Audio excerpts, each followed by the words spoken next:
আপনি কি কখনো এমন অনুভব করেছেন যে আপনি জানেন কি করা উচিত কিন্তু তবুও সেটা করেন না? জানেন যে পড়াশোনা করার দরকার, কিন্তু মোবাইল স্ক্রল করেন। জানেন যে নিজের স্বপ্নের জন্য কাজ করা উচিত, কিন্তু কাল থেকে শুরু করব বলে পিছিয়ে দেন। তাহলে প্রশ্ন হলো, আপনার সবচেয়ে বড় শত্রু কে? অন্য কেউ, নাকি আপনি নিজেই? আজ আমি এমন একটি বই নিয়ে কথা বলতে এসেছি যা আমাদের জীবনের সবচেয়ে বড় কঠিন সত্যগুলোকে সামনে নিয়ে আসে। বইটির নাম দ্য মাউন্টেন ইজ ইউ। সাধারণত আমরা যখন জীবনে ব্যর্থ হই, তখন দোষ দিই ভাগ্যকে, পরিস্থিতিকে, সমাজকে বা অন্য মানুষকে। কিন্তু এই বইটি আমাদের একটি ভিন্ন প্রশ্ন করতে শেখায়।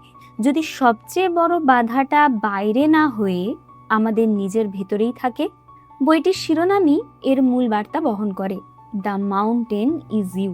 অর্থাৎ যে পাহাড়টাকে আমরা এতদিন বাইরের বাধা ভেবে এসেছি, সেটি আসলে আমাদের নিজের ভয়, সন্দেহ, অতিরিক্ত চিন্তা, আত্মবিশ্বাসের অভাব এবং নিজের অজান্তে করা আত্মবিধ্বংসী অভ্যাসগুলো। ভাবুন, একজন মানুষ খুব মেধাবী, কিন্তু গুরুত্বপূর্ণ কাজ বারবার পিছিয়ে দেয়। আর একজন সুযোগ পেলেও ভয়ে এগোতে পারে না। আবার কেউ নিজের যোগ্যতা থাকা সত্ত্বেও মনে করে আমি পারবো না। এই সবই হলো সেলফ সাবোটেজ, নিজের অজান্তেই নিজের ক্ষতি করা। এই বইটি শুধু সমস্যা দেখায় না, সমাধানের পথও দেখায়। এটি শেখায় কিভাবে আমরা নিজেদের চিনতে পারি, আবেগকে নিয়ন্ত্রণ করতে পারি, পুরানো নেতিবাচক অভ্যাস ভাঙতে পারি এবং ধীরে ধীরে নিজের সেরা সংস্করণে পরিণত হতে পারি। তাই আজ আমি এই বইয়ের মাধ্যমে আলোচনা করব, আমরা কেন নিজেরাই নিজের পথের বাধা হয়ে দাঁড়াই, কিভাবে সেই বাধা দূর করা যায় এবং কিভাবে আত্মবিধ্বংসী আচরণকে আত্মনিয়ন্ত্রণ ও আত্মোন্নয়নে রূপান্তর করা সম্ভব। তাহলে চলুন শুরু করা যাক। আমাদের জীবনের সবচেয়ে বড় পাহাড়টি আসলে কোথায় এবং কিভাবে সেই পাহাড় জয় করা যায়? আমাদের জীবনের সবচেয়ে বড় বাধা বাইরের কোনো মানুষ বা পরিস্থিতি নয়, বরং আমরা নিজেরাই। তাই বইটির নাম দ্য মাউন্টেন ইজ ইউ। এখানে মাউন্টেন বা পাহাড় বলতে বোঝানো হয়েছে আমাদের নিজের ভয়, সন্দেহ, অতীতের মানসিক আঘাত এবং আত্মবিধ্বংসী অভ্যাসকে। আমরা অনেক সময় মনে করি যে আমরা অলস, অযোগ্য বা যথেষ্ট ইচ্ছা শক্তির অধিকারী নই।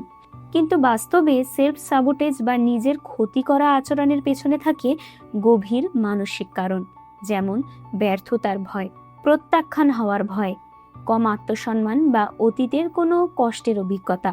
ধরুন, একজন ছাত্র পরীক্ষার জন্য সময় মতো পড়াশোনা শুরু করতে পারে না।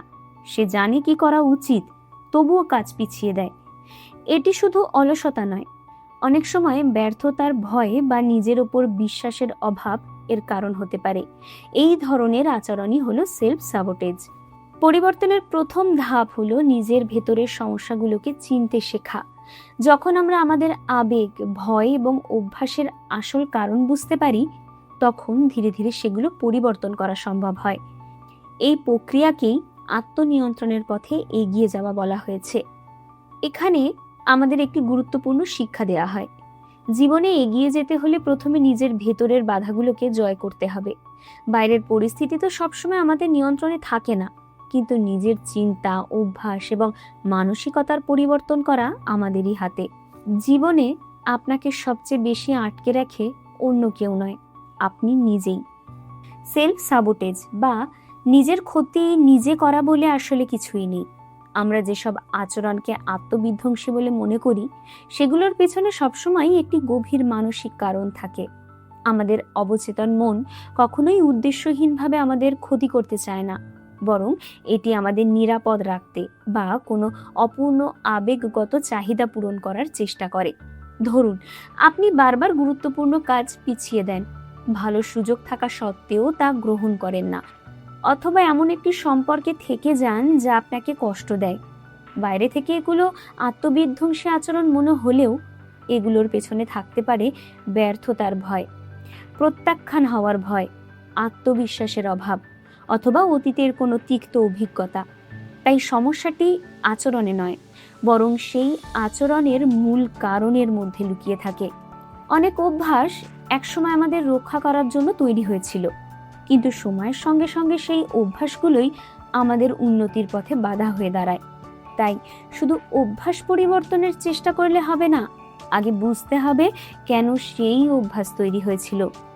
নিজেকে পরিবর্তন করার প্রথম ধাপ হলো আত্মসচেতনতা। নিজের কাছে কয়েকটি প্রশ্ন করা খুবই দরকার। আমি আসলে কিসে ভয় পাচ্ছি? আমার কোন অপূর্ণ চাহিদা এই আচরণের মধ্যে পূরণ হচ্ছে? কোন বিশ্বাস আমাকে বারবার একই ভুল করতে বাধ্য করছে? যখন আমরা নিজের আবেগ, ভয় এবং মানসিক ক্ষতকে বুঝতে শুরু করি, তখনই ধীরে ধীরে সেই পুরানো আচরণ বদলানো সম্ভব হয়। নিজেকে দোষারোপ করার বদলে নিজের প্রতি সহানুভূতিশীল হওয়া এবং ধৈর্যের সঙ্গে পরিবর্তনের চেষ্টা করাই দীর্ঘস্থায়ী সফলতার পথ। আত্মবিধ্বংসী আচরণ ইচ্ছাকৃত নয়, এর পিছনে গভীর মানসিক কারণ থাকে। অবচেতন মন আমাদের সবসময় কোনো না কোনোভাবে রক্ষা করার চেষ্টা করে। পরিবর্তনের জন্য শুধু আচরণ নয়, তার মূল কারণও খুঁজে বের করতে হবে। আত্মসচেতনতা, আত্মসহানুভূতি এবং ধীরে ধীরে নতুন অভ্যাস গড়ে তোলাই স্থায়ী পরিবর্তনের চাবিকাঠি। আপনি নিজের শত্রু নন, আপনি শুধু এমন কিছু অভ্যাস বহন করছেন যা একসময় আপনাকে রক্ষা করেছিল, কিন্তু এখন আর আপনার কাজে আসছে না। সেই কারণগুলোকে বুঝে এবং নিরাময় করতে পারলেই আপনি নিজের সেরা সংস্করণে পৌঁছাতে পারবেন। আপনার জীবনের সবচেয়ে বড় বাধা নয়, বরং আপনার ইমোশনাল ট্রিগার্স আপনাকে নিজের সম্পর্কে সবচেয়ে গুরুত্বপূর্ণ সত্য শেখাতে পারে। যখন কেউ বা কোনো ঘটনা আপনাকে অস্বাভাবিকভাবে রাগান্বিত, কষ্ট, ভয় বা ঈর্ষান্বিত করে, তখন শুধু বাইরের ঘটনাকে দোষ দেবেন না। নিজেকে প্রশ্ন করুন, আমি এতটা প্রভাবিত হলাম কেন? কারণ ট্রিগার সাধারণত বর্তমান ঘটনার চেয়ে অতীতের কোনো অমীমাংসিত অভিজ্ঞতা বা অপূর্ণ চাহিদাকে স্পর্শ করে। প্রতিটি আবেগের একটি উদ্দেশ্য আছে। রাগ জানায় কোথায় আপনার সীমারেখা লঙ্ঘিত হয়েছে। দুঃখ ইঙ্গিত দেয় যে কোন ক্ষতি বা পরিবর্তন মেনে নেওয়ার সময় এসেছে। ঈর্ষা দেখায় আপনি সত্যি কি চান। ভয় কখনো বাস্তব বিপদের সতর্কতা, আবার অনেক সময় অতীতের আঘাতেরও প্রতিফলন। তাই আবেগকে দমন না করে বুঝতে শেখা জরুরি। আপনি যখন নিজের অনুভূতির আসল কারণ খুঁজে বের করবেন, তখন সেলফ সাবোটেজ বা আত্মবিধ্বংসী অভ্যাস ধীরে ধীরে কমে যাবে।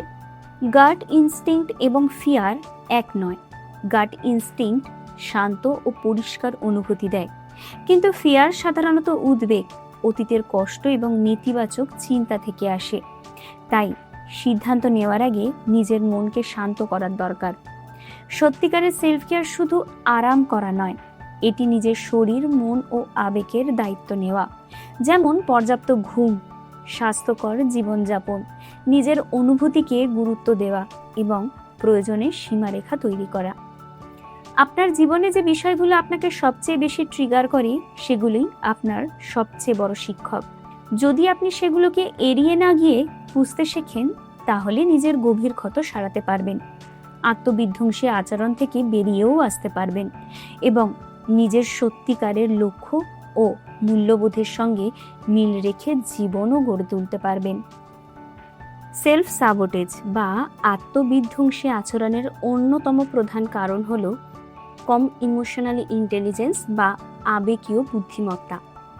ইমোশনাল ইন্টেলিজেন্স বলতে বোঝায় নিজের আবেগকে বুঝতে, নিয়ন্ত্রণ করতে এবং সঠিকভাবে প্রকাশ করতে পারার ক্ষমতা। আমরা অনেক সময় রাগ, ভয়, দুঃখ বা হতাশার মতো আবেগকে না বুঝেই প্রতিক্রিয়া দেখাই। এর ফলে আমরা এমন সিদ্ধান্ত নিই যা পরে আমাদেরই ক্ষতি করে। আবেগকে দমন করা সমাধান নয়, বরং আমাদের জানতে হবে আমি কি অনুভব করছি, কেন অনুভব করছি এবং এই অনুভূতি আমাকে কি শেখাতে চাইছে। তখন আমরা আবেগকে বুঝতে শিখি। তখন তা আমাদের শত্রু নয়, বরং একটি গুরুত্বপূর্ণ নির্দেশনা হয়ে ওঠে। আমাদের মস্তিষ্ক ও শরীর একসঙ্গে কাজ করে, তাই মানসিক চাপ, উদ্বেগ বা ভয় শুধু মনে নয়, শরীরেও প্রভাব ফেলে। তাই সুস্থ ও স্থিতিশীল জীবন গড়তে হলে নিজের আবেগকে সচেতনভাবে গ্রহণ করা এবং স্বাস্থ্যকর উপায়ে তা মোকাবিলা করা খুবই জরুরি। যে ব্যক্তি নিজের আবেগকে বুঝতে ও নিয়ন্ত্রণ করতে পারে, সে নিজের জীবনকেও আরো ভালো পরিচালনা করতে পারে। আবেগেও বুদ্ধিমত্তা বাড়লে আত্মবিশ্বাস বাড়ে, সম্পর্ক উন্নত হয় এবং সেলফ সাবোটেজ ধীরে ধীরে কমে যায়। নিজের আবেগকে নিয়ন্ত্রণ নয়, প্রথমে বুঝতে শিখুন, কারণ আবেগকে বোঝার মধ্যে দিয়ে আত্মনিয়ন্ত্রণ এবং ব্যক্তিগত উন্নতির পথ শুরু হয়। আপনি যদি অতীতকে আঁকড়ে ধরে থাকেন, তাহলে নতুন জীবন শুরু করা কঠিন হয়ে যায়। অতীতের ঘটনা বদলানো যায় না, কিন্তু সেগুলোর প্রতি আপনার দৃষ্টিভঙ্গি বদলানো যায়। মানুষ সারা জীবন নিজেকে নতুনভাবে গড়ে তোলে। যেমন আমাদের শরীরের কোষ সময়ের সঙ্গে পরিবর্তিত হয়, তেমনি আমাদের চিন্তা, বিশ্বাস এবং পরিচয়ও বদলাতে পারে। তাই অতীতের ভুল, ব্যর্থতা বা কষ্টকে নিজের স্থায়ী পরিচয় বানিয়ে রাখা উচিত নয়। অনেক সময় আমরা পুরানো স্মৃতি, সম্পর্ক বা ব্যর্থতাকে বারবার মনে করে নিজেদের কষ্ট দিই। এতে মনে হয় আমরা এগোচ্ছি না, কিন্তু সত্যিকারের নিরাময় শুরু হয় তখনই যখন আমরা স্বীকার করি যা হয়েছে তা বদলানো সম্ভব নয়, কিন্তু আজ আমি কিভাবে বাঁচব সেটি আমার হাতে। অতীত ছেড়ে দেওয়া মানে ভুলে যাওয়া নয়, বরং সেই অভিজ্ঞতা থেকে শিক্ষা নিয়ে সামনে এগিয়ে যাওয়া। কষ্টকে অস্বীকার না করে তাকে গ্রহণ করে নতুন অর্থ খুঁজে নেওয়াই মানসিক স্বাধীনতার পথ। অনেক সময় আমরা এমন একটি পরিচয় ধরে রাখি যা শুধু অতীতের অভিজ্ঞতার উপর ভিত্তি করে তৈরি, কিন্তু আপনি আপনার অতীত নন। আপনি প্রতিদিন নতুন সিদ্ধান্ত নিয়ে নিজের ভবিষ্যৎ তৈরি করতে পারেন। অতীত আপনাকে শিক্ষা দিতে পারে, কিন্তু আপনাকে আটকে রাখতে পারে না। নিজের পুরানো পরিচয়, কষ্ট এবং সীমাবদ্ধ বিশ্বাস ছেড়ে দিলে নতুন সম্ভাবনার দরজা খুলে যায়। ক্ষমা করা নিজেকে এবং অন্যদের মানসিক শান্তির জন্য গুরুত্বপূর্ণ। বর্তমান মুহূর্তে সচেতনভাবে বাঁচাই ভবিষ্যৎ পরিবর্তনের সবচেয়ে শক্তিশালী উপায়। অতীতকে সম্মান করুন, কিন্তু সেখানে বাস করবেন না। আপনার ভবিষ্যৎ নির্ধারণ করে আজকের সিদ্ধান্ত, গতকালের ঘটনা নয়। শুধু অতীতকে ছেড়ে দিলেই হবে না, তার জায়গায় একটি নতুন জীবনও তৈরি করতে হবে। যদি আপনি পুরানো অভ্যাস, চিন্তা ও পরিচয় ছেড়ে দেন, কিন্তু নতুন কিছু গড়ে না তোলেন, তাহলে আবার পুরানো অবস্থায় ফিরে যাওয়ার সম্ভাবনা থাকে। পরিবর্তন একদিনে ঘটে না, এটি ছোট ছোট সিদ্ধান্ত, অভ্যাস এবং প্রতিদিনের কাজের মাধ্যমে ধীরে ধীরে গড়ে ওঠে। আপনি আজ যা বারবার করেন, ভবিষ্যতে সেটাই আপনার পরিচয় হয়ে যায়। নতুন ভবিষ্যৎ গড়ে তোলার জন্য প্রথমে পরিষ্কারভাবে ঠিক করতে হবে আপনি কেমন মানুষ হতে চান। এরপর সেই পরিচয়ের সঙ্গে মিল রেখে প্রতিদিন ছোট ছোট কাজ করতে হবে। লক্ষ্য শুধু বড় স্বপ্ন দেখা নয়, বরং এমন অভ্যাস তৈরি করা যা আপনাকে সেই স্বপ্নের দিকে নিয়ে যাবে। অনেক মানুষ পরিবর্তন চাইলেও পুরানো পরিচয় ছাড়তে ভয় পায়, কারণ পরিচিত কষ্টও অনেক সময় অপরিচিত সুখের চেয়ে নিরাপদ মনে হয়। কিন্তু সত্যিকারের উন্নতি তখনই সম্ভব যখন আপনি নতুন পরিচয় গ্রহণ করার সাহস দেখান। এছাড়া নিজের প্রতি ধৈর্য রাখা খুবই গুরুত্বপূর্ণ। মাঝে মাঝে ব্যর্থতা তো আসবে, কিন্তু একটি ভুল দিন মানে সব শেষ নয়। ধারাবাহিকতা নিখুঁত হওয়ার চেয়ে অনেক বেশি গুরুত্বপূর্ণ। অতীত ছেড়ে দেওয়ার পর নতুন জীবন তৈরি করা জরুরি। আপনার পরিচয় গড়ে ওঠে প্রতিদিনের ছোট ছোট অভ্যাস থেকে। বড় পরিবর্তন ছোট কিন্তু নিয়মিত পদক্ষেপের ফল। ব্যর্থতাকে শেষ নয়, শেখার সুযোগ হিসাবে দেখুন। আপনি প্রতিদিনের সিদ্ধান্তের মাধ্যমে নিজের ভবিষ্যৎ তৈরি করেন। আপনার ভবিষ্যৎ ভাগ্য দিয়ে নয়, প্রতিদিনের অভ্যাস, সিদ্ধান্ত এবং নিজের নতুন পরিচয় গড়ে তোলার মাধ্যমে তৈরি হয়। সেলফ সাবোটেজ থেকে বেরিয়ে আসার শেষ ধাপ হলো সেলফ মাস্টারি, অর্থাৎ নিজের মন, আবেগ ও আচরণের ওপর নিয়ন্ত্রণ অর্জন করা। আমরা অনেক সময় ভাবি আমাদের জীবনের সমস্যার কারণ বাইরের মানুষ বা পরিস্থিতি, কিন্তু বাস্তবে আমাদের অনেক কষ্টের কারণ আমাদের নিজের চিন্তা, বিশ্বাস এবং অভ্যাস। যখন আমরা বুঝতে পারি যে আমরাই নিজেদের আটকে রাখছি, তখনই আমাদের জীবন বদলানোর ক্ষমতাও আমাদের হাতেই চলে আসে। সেলফ মাস্টারি মানে নিজের আবেগকে দমন করা নয়, বরং সেগুলোকে বোঝা এবং সচেতনভাবে সঠিক প্রতিক্রিয়া দেওয়া। আবেগ আসবে, কিন্তু সেই আবেগ যেন আপনার সিদ্ধান্ত নিয়ন্ত্রণ না করে। আত্মনিয়ন্ত্রণ একদিনে তৈরি হয় না, এটি প্রতিদিনের ছোট ছোট সচেতন সিদ্ধান্তের ফল। আপনি যখন বারবার আপনার মূল্যবোধ অনুযায়ী কাজ করেন, তখন নতুন অভ্যাস গড়ে ওঠে এবং ধীরে ধীরে আপনার চরিত্র পরিবর্তন হয়। আরেকটি গুরুত্বপূর্ণ বিষয় হলো নিজের দায়িত্ব নিজে নেওয়া। অন্যদের বা অতীতকে দোষ দিয়ে জীবন বদলানো যায় না। আপনি কোথা থেকে এসেছেন তা গুরুত্বপূর্ণ নয়, কিন্তু আপনি কোথায় যাবেন সেই সিদ্ধান্ত আজ আপনি নিচ্ছেন। পরিবর্তনের জন্য নিখুঁত হওয়ার দরকার নেই, দরকার হলো ধারাবাহিকভাবে এগিয়ে যাওয়া। প্রতিদিনের ছোট উন্নতি দীর্ঘমেয়াদে বড় পরিবর্তন এনে দেয়। সেলফ মাস্টারি মানে নিজের চিন্তা, আবেগ ও আচরণকে সচেতনভাবে পরিচালনা করা। আপনি নিজের জীবনের জন্য দায়িত্ব নিলে পরিবর্তনের শক্তিও আপনার হাতে আসে। ছোট, নিয়মিত ও সচেতন অভ্যাস বড় পরিবর্তন তৈরি করে। আবেগকে বুঝুন, কিন্তু আবেগের দাস হবেন না। প্রতিদিনের সচেতন সিদ্ধান্তই আপনার ভবিষ্যৎ গড়ে তোলে। যেদিন আপনি বুঝবেন যে আপনি নিজের জীবনের চালক, সেদিন থেকেই সেলফ সাবোটেজ শেষ হয়ে সেলফ মাস্টারি শুরু হবে। আমাদের জীবনের সবচেয়ে বড় বাধা বাইরের পৃথিবী নয়, বরং নিজের ভয়, সীমাবদ্ধ বিশ্বাস এবং আত্মবিধ্বংসী অভ্যাস। কিন্তু সুখবর হলো এই বাধাগুলো আমরা নিজেরাই পরিবর্তন করতে পারি। যখন আমরা অতীতকে ছেড়ে দিয়ে নিজের আবেগকে বুঝে নতুন অভ্যাস গড়ে তুলি এবং নিজের জীবনের দায়িত্ব গ্রহণ করি, তখনই সেলফ সাবোটেজ ধীরে ধীরে সেলফ মাস্টারিতে পরিণত হয়।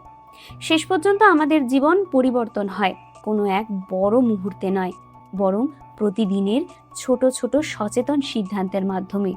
পাহাড়টি আমাদের সামনে নয়, পাহাড়টি আমাদের ভেতরে, আর সেই পাহাড় জয় করার ক্ষমতাও আমাদের মধ্যেই রয়েছে। এই হলো আজকের দ্য মাউন্টেন ইজ ইউ এর বুক সামারি। অডিওটি ভালো লাগলে অবশ্যই লাইক, শেয়ার করতে ভুলবেন না। আর নিচে কমেন্ট বক্সে কমেন্ট করে জানান আপনার চলার পথে কোন পাহাড়টি আপনার বড় বাধা সৃষ্টি করছে।